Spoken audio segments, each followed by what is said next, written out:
Gusto saludarles, qué gusto estar con ustedes. Enrique, buenas noches. Hola, buenas Este, noches. buenas noches.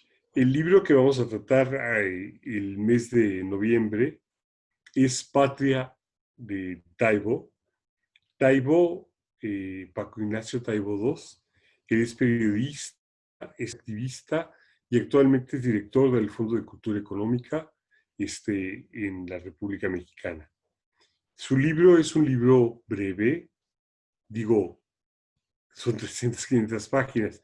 No es breve en la duración, sino que es breve en los capítulos como va tratando los temas, ya que procura ser un libro fundamentalmente de divulgación, el cual en su capitulado trata desde los momentos más importantes, sobre todo de la Reforma Mexicana, de la Reforma del 57 y de la Revolución de Ayutla, pero también de la intervención francesa y de la República Restaurada, pero está tratado de una manera breve. Por ejemplo, sobre Juárez tendrá 4 cuartillas, 5, sobre Ocampo igualmente, sobre Ignacio Ramírez, el nigromante, también son 3, 4 cuartillas, pero permite que conozcamos de cerca a figuras muy importantes en la formación de la patria y del Estado mexicano. Quiero decir que, por ejemplo, en la forma en la que él lo trata, es de una forma realmente sumamente accesible, es accesible para el público en general, pero tiene también algún valor para especialistas, como sería el caso de Enrique. Quiero empezar con que, de hecho, el libro empieza con una figura que es una de las figuras más polémicas de los liberales mexicanos, que es el caso de Ocampo. Habla de los orígenes de Ocampo, de una clase media alta agrícola que se incorpora a la reforma y que se incorpora precisamente con las fuerzas laborales liberales.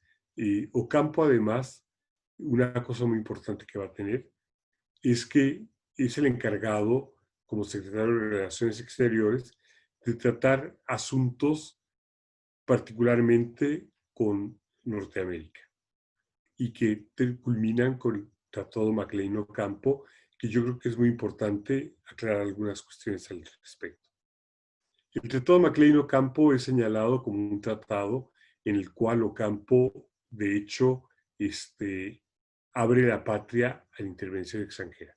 Bueno, hay que decir que el país se encontraba bajo amenaza de intervención extranjera y hay una carta que manda la maestra Soraya Vázquez del Colegio de México, en el cual ella hace un facsímil de la carta en la cual Juárez le dice a Ocampo: no hay que ceder una pulgada de territorio para la defensa eh, de la defensa de la nación. Y esto es muy importante porque en 1953 se firma el Tratado Gansk, que es un tratado que es muy importante, ya que por un lado cede la mesilla a Estados Unidos de Norteamérica, que viene siendo el norte de Sonora, a cambio de una pequeñísima franja, sumamente pequeña, de la California, pero que permite el paso terrestre por la California. Eso va a ser la justificación del Tratado Gansk. Pero el Tratado Gansk, que es un tratado que está firmado precisamente por los conservadores, es un tratado que da la oportunidad a las tropas norteamericanas a entrar a México eh, eh, persiguiendo sobre todo a naciones indígenas, particularmente había un conflicto muy fuerte con los apaches, y por otro lado también permite el paso por el Istmo de Tehuantepec. El tratado MacLean-Ocampo, que es un tratado que vienen los norteamericanos a negociar fundamentalmente por la adquisición de Sonora y Baja California, es un tratado que no cede una pulgada de terreno nacional, ratificando únicamente lo que queda, pero agregando un punto que es un punto que dice: el tratado es un tratado permanente, igual que el Tratado Gansk, que en el momento que una de las partes deje de considerarlo que tiene validez, lo puede anular. Entonces, ese argumento de Ocampo con McLean es lo que va a llevar que McLean, cuando lo lleva al Senado norteamericano, no sea ratificado, no porque, como han dicho los conservadores, porque a los norteamericanos les daba vergüenza un tratado donde podrían intervenir y apoderarse de México. Digo, sería la primera vez que los norteamericanos sienten vergüenza de invadir un país. Digo, hasta ahorita no ha sido el caso nunca, ni en Irak, ni en Afganistán, ni en Vietnam, ni en Laos, ni en Camboya, ni en Santo Domingo, ni en México, todavía en 1914, ni en ningún lugar, ¿no? Entonces, habría que señalar que el Tratado de McLean-Ocampo es un tratado donde Ocampo cumple realmente con la misión que tiene.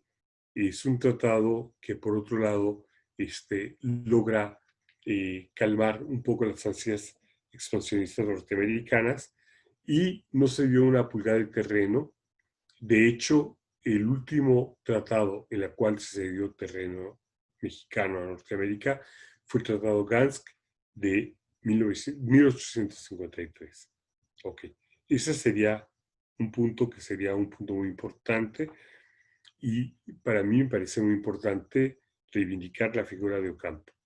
La otra cuestión es, trata por ejemplo un personaje que para muchos es el padre del liberalismo mexicano, Ignacio Ramírez, el nigromante, que sí es uno de los principales liberales mexicanos, pero yo diría que tal vez el padre del liberalismo mexicano sea un cura, que es un cura en el siglo, a principios del siglo XIX, el cual inicia precisamente una de las primeras tesis por la independencia mexicana y que además va a luchar por la independencia mexicana en las Cortes de Cádiz.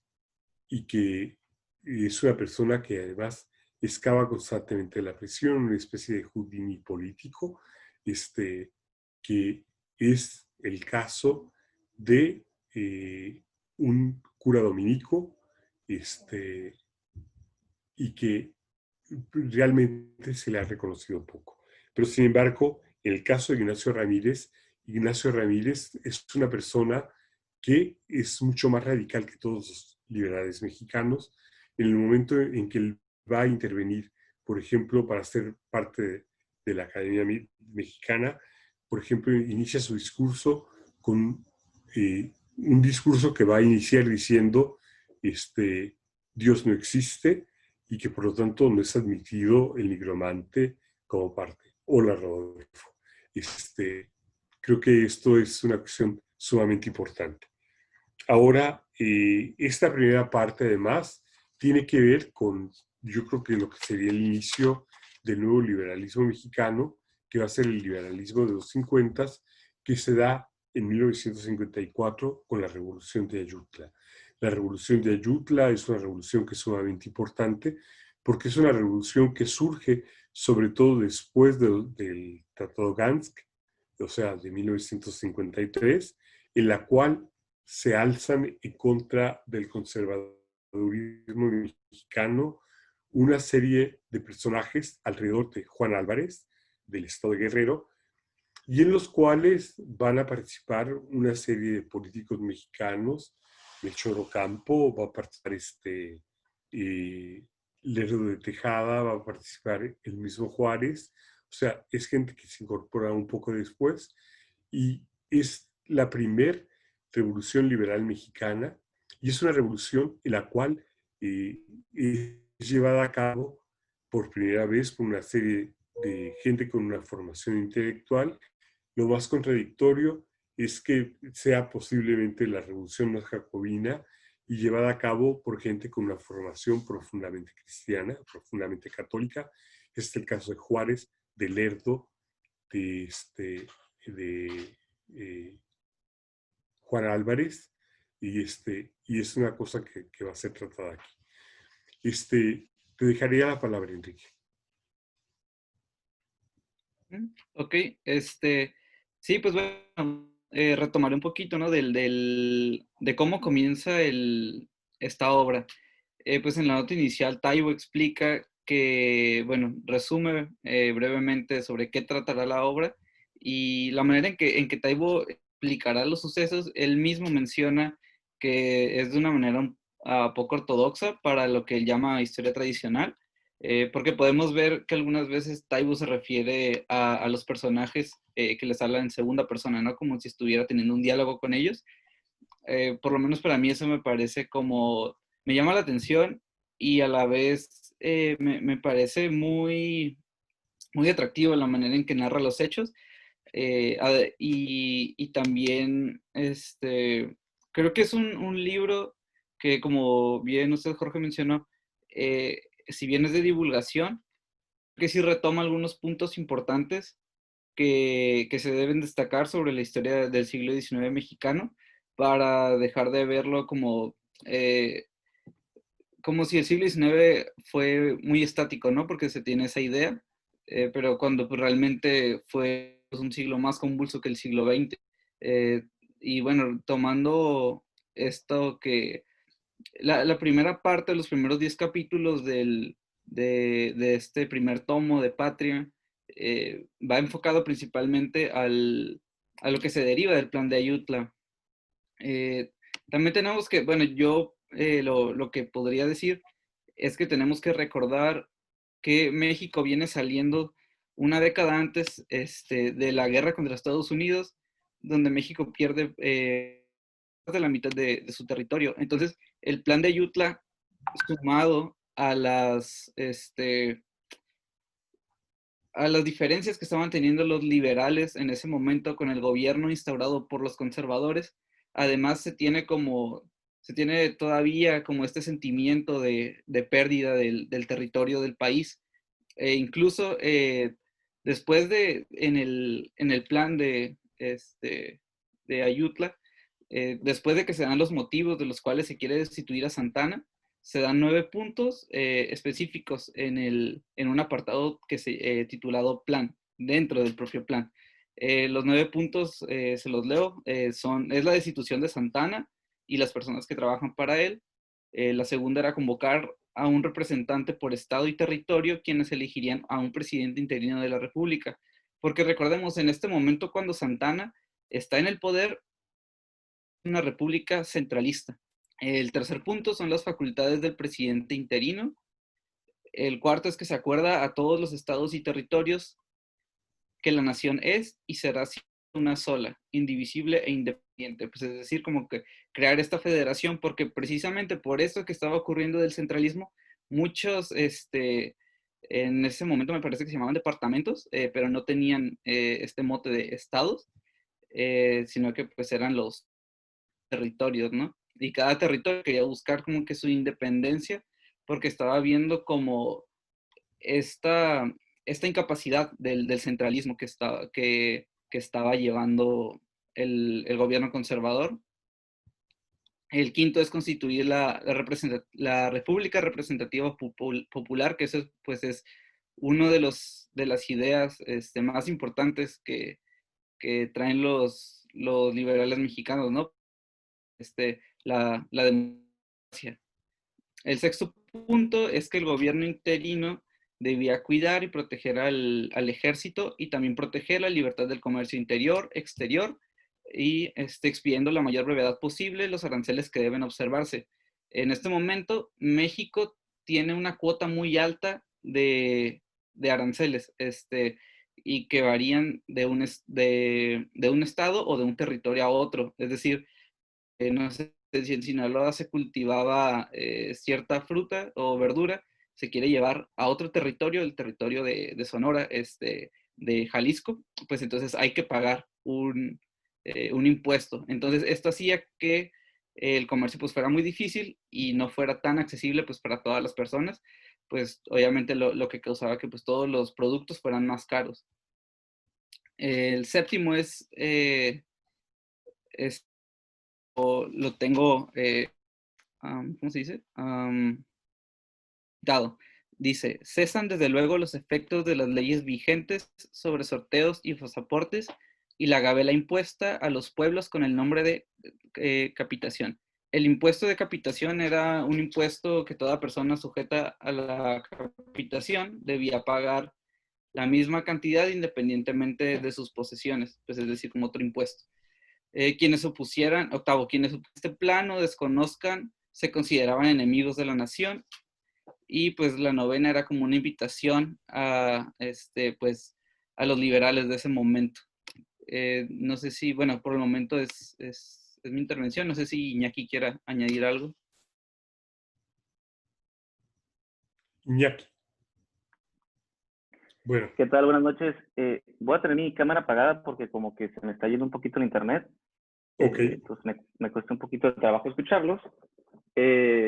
Pero a mí me gustaría platicar pues este libro de Patria que Jorge y yo nos tocó presentarlo en alguna ocasión.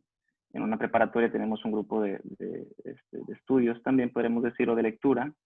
Y nos tocó presentar este libro de Paco Ignacio Taibo II. Y esta vez que me tocó releerlo, se me hizo muy interesante y empecé a hacer un poquito de comparativos con un libro que ya habíamos platicado, que fue Precursores Intelectuales de la Revolución Mexicana, de Cockcroft, ¿no? Aunque creo que el de Cockcroft es un poquito más, podemos decir, académico, pero sí tiene esta particularidad de que explica un poquito los personajes, ¿no? Nos ayuda de alguna forma a entender quiénes son y adentrarnos un poquito a quiénes eran estos personajes que vivieron pues estos sucesos, ¿no? En su caso de Cockcroft, pues la revolución, y en este caso podríamos decir de la revolución de Ayutla hasta la guerra de reforma, ¿no? Claro que en el caso de Paco Taibo, siendo el escritor que es, a mí me gusta mucho, como escritor de novela policíaca, ¿no? Tiende yo decía romantizar en un principio a los personajes, pero ahorita que lo leo otra vez creo que no es la palabra indicada, ¿no? Porque más que romantizarlos, nos ayuda creo que a comprender un poquito de quiénes eran, ¿no? Me gusta mucho que utiliza poemas, ¿no? De muchos de estos personajes del siglo XIX, y que a veces te hace pensar que, bueno, que estos personajes, o todas las personas del siglo XIX, eran unos genios, ¿no? Hablaban muchísimos idiomas y tenían un acceso a muchísimos libros muy interesantes, ¿no? Y particularmente, pues me gusta que le saca ahí un poco de brillo a personajes que pues no conocía, ¿no? Como Tustus, que es un personaje que no conocía, creo que se llama Eligio, y que tiene pues, cierta participación aquí en toda la cuestión de la revolución de Ayutla. También cosas así interesantes que me llaman la atención, por ejemplo, que no se planeó esto en Ayutla, no es en rancho en realidad de la Providencia, que no está en Ayutla, pero terminan poniéndole ese nombre por donde lo firma, ¿no? Finalmente. Y yo creo que de los personajes que más me gustan a mí, ¿no? De todo esto, sería el nigromante, que es un personaje que en realidad yo no conocía mucho hasta que leo este libro, y me gustaría leer un texto que ponen aquí de él, que creo que es un ensayo que hace para entrar a una escuela de me parece que es la preparatoria. Entonces, Ramírez sacó de costado un puño de papeles de todos tamaños y colores, algunos impresos por un lado, otros como recortes del molde, del vestido, y avisos de toros o de teatro. Arregló aquella baraja y leyó con voz segura e indolente el título que decía: "No hay Dios, los seres de la naturaleza se sostienen por sí mismos". Pero más interesante que eso es que luego nos pone aquí en las notas al final Paco Ignacio, la frase de Ignacio Ramírez en Letrán persiguió las malas conciencias y a la doble moral del Estado mexicano cuando Díaz Rivera pintó el mural Tarde de domingo en la Alameda, en el Hotel del Prado. e incluyó entre muchos otros elementos un Ignacio Ramírez que sostenía un cartel con la frase "Dios no existe". Intentaron que Rivera borrara la frase, este se negó y durante 9 años la obra estuvo cubierta. Finalmente, Rivera accedió a eliminar declarando para decir que Dios no existe, no tengo que esconderme detrás de don Ignacio Ramírez. Soy un ateo y considero la religión una forma de neurosis colectiva. Y no sé, este libro está como cubierto de cuestiones así como datos históricos muy interesantes que no sé, ayudan a generar una visión más interesante de este siglo XIX que, como bien decía Enrique, a veces tiende pues a ser menospreciado por algún motivo, ¿no? Esa sería mi intervención.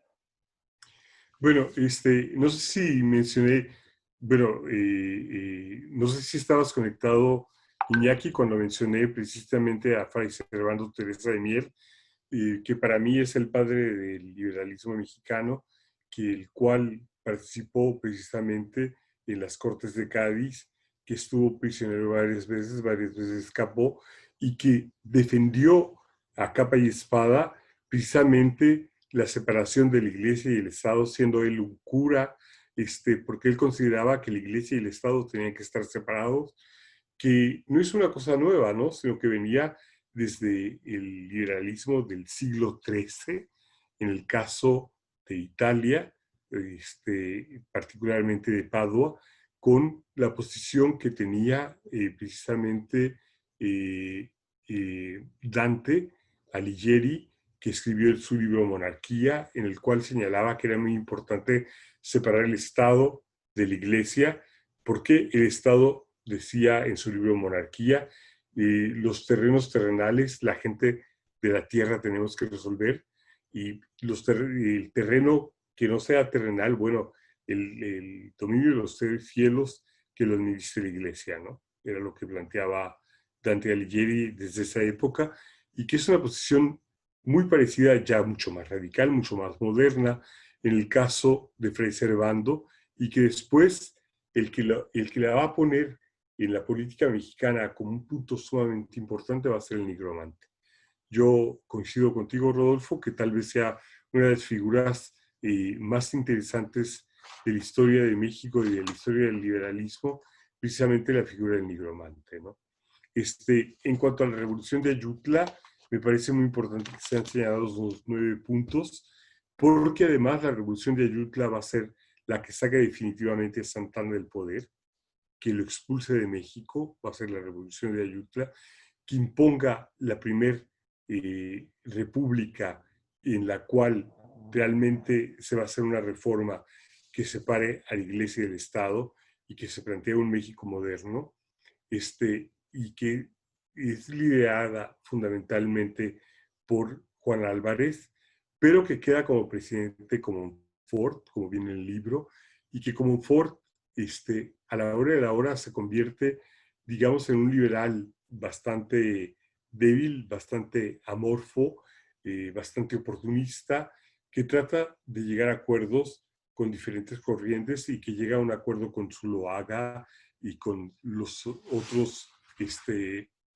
conservadores para llevar a cabo una república en México que fuera una república más del lado de los conservadores, tratando de llegar a acuerdos con ellos de acuerdo con los liberales, y que va a dar un golpe de Estado, y que este golpe de Estado va a ser el momento que renuncia como Ford como presidente de la República, y que lleva a la presidencia a Benito Juárez, ya que era el presidente de la Suprema Corte de Justicia de la Nación y tenía que ocupar ese lugar para recibir un golpe de Estado, precisamente de confort junto con los conservadores, y meter a Juárez al bote. Un mes después, Comonfort se da cuenta que realmente su acuerdo con con los conservadores es sumamente débil.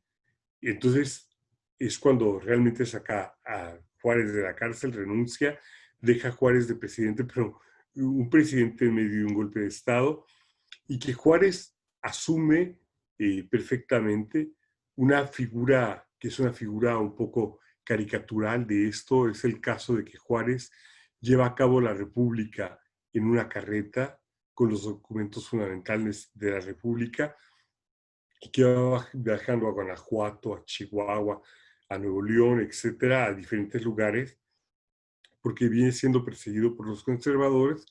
Y otra cosa también sumamente interesante es como los liberales, a pesar de ganar, digo, a pesar de perder casi todas las batallas que se pierden a favor de los conservadores, en el momento en que empiezan a ganar batallas, los conservadores se eh, eh, derrumban, se derrumban completamente y permite que los liberales tomen el poder, a pesar de contar con un ejército que no era un ejército profesional, sino que era un ejército fundamentalmente un ejército de guerrilla, con la excepción del ejército, de los ejércitos del norte, particularmente de Nuevo León, que eran conocidos como los rojos, que ellos sí estaban muy bien pertrechados y muy bien organizados, y que eran los que realmente ganaban batallas, hasta el grado de derrotar precisamente a los conservadores y crear una república que pensara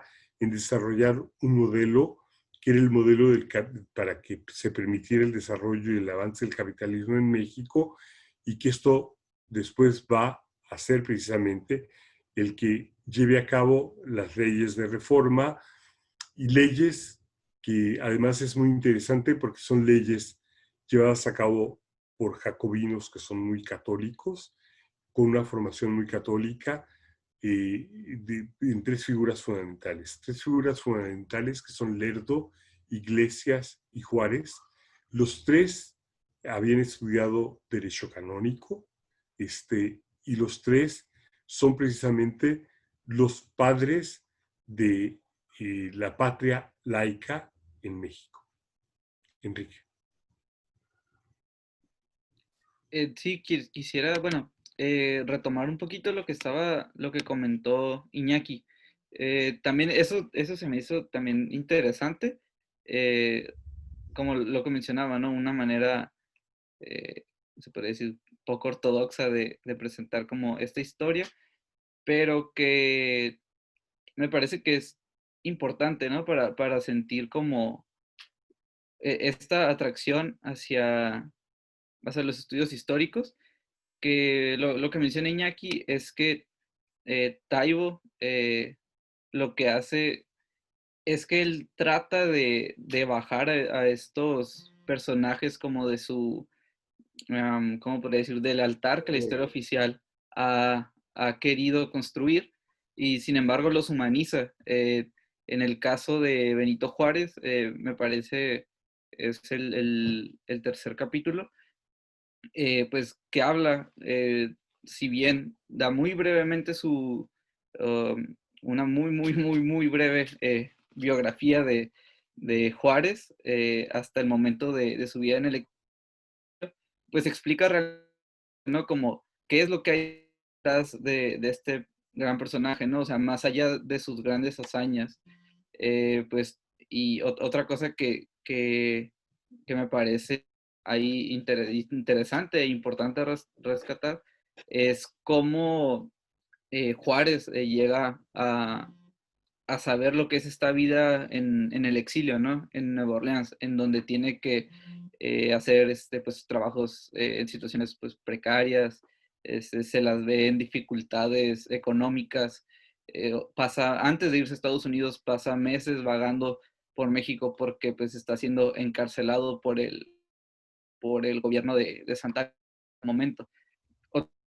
Entonces es que sí, también, como Iñaki lo dijo, sobre la similitud con el libro de Cockcroft, también pensé lo mismo cuando lo estaba leyendo, en que Taibo intenta hacer un estudio prosopográfico, porque mientras va explicando brevemente las biografías, va uniendo como estos hilos, ¿no? De cómo se va conectando tal persona, cómo conoce a esta otra, qué cosas empiezan a hacer juntos, y juntos qué es lo que están haciendo, qué proceso están realizando, y qué sucesos históricos que pues, posteriormente van a ser importantes, ¿no?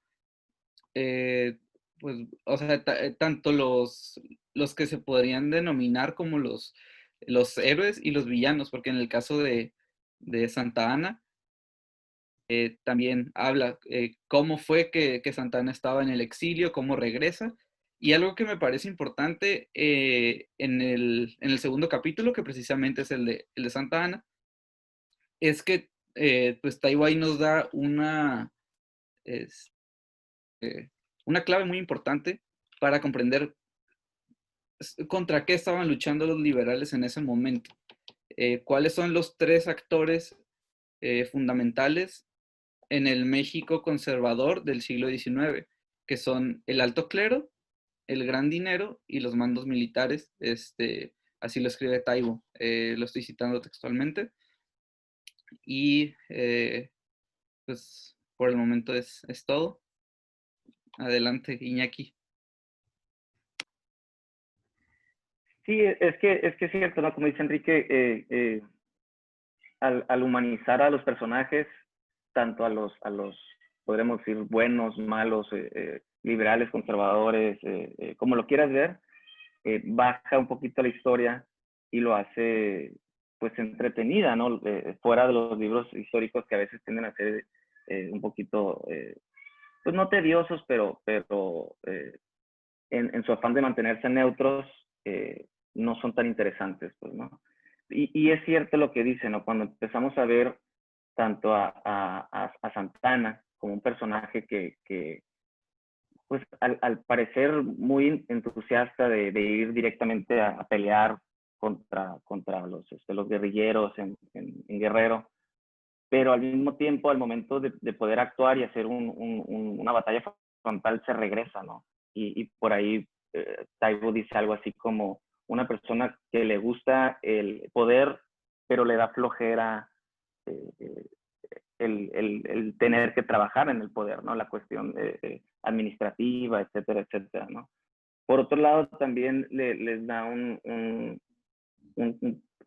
capítulo, creo que es el 16, a Miguel Miramón, Luis Osoyo y Tomás Mejía, ¿no? Que ahí también logra humanizarlos de cierta manera y los ves como personajes profundamente católicos y logras también como entender el porqué de sus acciones, ¿no? Son personajes también sumamente inteligentes, cada quien a su manera, pero sin embargo deciden optar por pelear por estos principios, ¿no? Conservadores. Creo que Taibo hace un excelente trabajo en plasmar estos personajes y también en plasmar muchos de estos odios que logramos ver en ellos, ¿no? Por ejemplo, Regreso a Santana, que menciona algo así de que a Benito Juárez nunca se le quitó el odio porque trabajó para mí en calzón de paño o algo así, ¿no?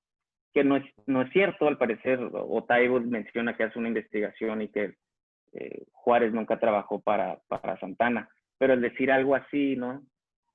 También en algunos periódicos de la época conservadores hablaban de Benito Juárez como un indígena o como una persona que no era inteligente por donde venía, ¿no? Y creo que habla de un poco del racismo que todavía existe en este país, pero aquí logramos ver un poco de su génesis, creo yo. Es un libro muy interesante. Nunca he leído el segundo tomo y me gustaría leerlo y continuar discutiéndolo. Sería mi interacción. Sí, yo creo que sobre Juárez es sumamente interesante. Por ejemplo, lo que acabas de señalar, Iñaki, que es la cuestión del racismo, ¿no? Cuando escriben sobre él, que escriben que es un indio, que es un salvaje, o sea, realmente es algo muy fuerte.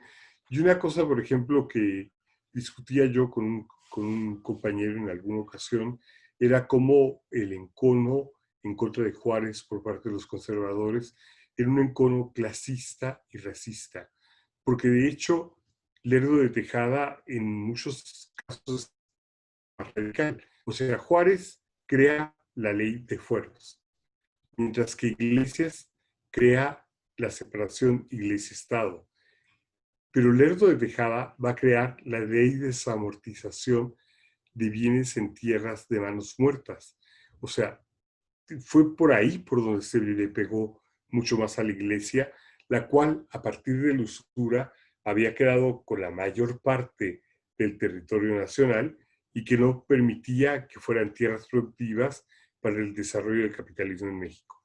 Entonces, quien ataca eso particularmente va a ser Lerdo de Tejada, y sin embargo, el encono contra Lerdo no se oye como un encono muy fuerte. O sea, Lerdo era blanco y además era burgués, mientras que Juárez era indio y era pobre. Entonces, digo, que Lerdo se atreviera, como que es una cosa que dentro de la burguesía nacional era posible, ¿no? Pero que Juárez se atreviera era algo que era sumamente fuerte y que era algo muy difícil de aceptar y que lo vemos en el clasismo contra Juárez. No sé si, Iñaki, tengas ahí a la mano el texto donde, por ejemplo, califican la cuestión racial de Juárez muy fuerte y que cita precisamente Taibo. Digo, yo no lo tengo a la mano ahorita, tendría que ponerme a buscar y no tendría tiempo, por eso pregunto si lo tienes, ¿no? Si lo tienes, nada más pon sonido y tenemos tiempo para que lo señales, ¿no? Entonces, ha sido algo muy importante. Ahora, yo quisiera que en un minuto cada uno de nosotros dijéramos por qué este libro nos parece muy importante, y empezamos contigo, Enrique, porque nos quedan 3 minutos exactamente. Entonces, tienes un minuto para decir por qué te parece un libro importante. Sí, como ya lo mencioné al inicio de esta discusión, el libro me parece importante y también siento que podría ayudar mucho a las personas que quieren comenzar con un poco más de este episodio en la historia de México. Pues Taibo lo explica de una manera que se entiende muy bien y también lo lees sin ningún, no utiliza un lenguaje muy complejo, no es difícil de entender y también, pues como ya lo mencioné, lo hace muy didáctico y bueno, utiliza las que utiliza son, son fuentes que pues sí son muy buenas para este acercamiento a una buena historia y fácil de comprender. Entonces, por ser de divulgación, me parece un libro muy bueno. Rescata buenos puntos y puntos que son importantes para conocer sucesos y procesos. Gracias, Enrique. Iñaki, ¿por qué te parece importante el libro?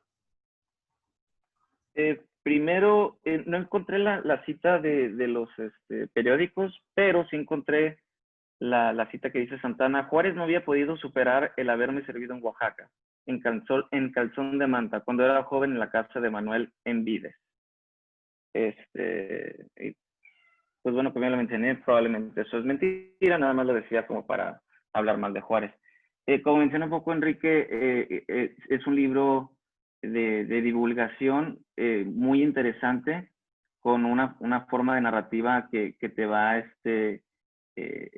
metiendo dentro de este conflicto muy complicado, de una constante lucha por cuestiones ideológicas que dura por un largo periodo, y que yo creo que de otra forma sería muy, muy difícil poder hacer interesante a nivel popular esta situación, ¿no? Creo que es un libro que logra su cometido y se lo recomiendo a todo mundo. Bueno, nos despedimos de ustedes. El tiempo se ha agotado y recomendamos que precisamente por los argumentos tanto de Enrique como de Iñaki, tengan ustedes la oportunidad de leer este libro. Muchas gracias en nombre de Cultura. Gracias, Enrique. Gracias, Iñaki. Y nos vemos la semana próxima.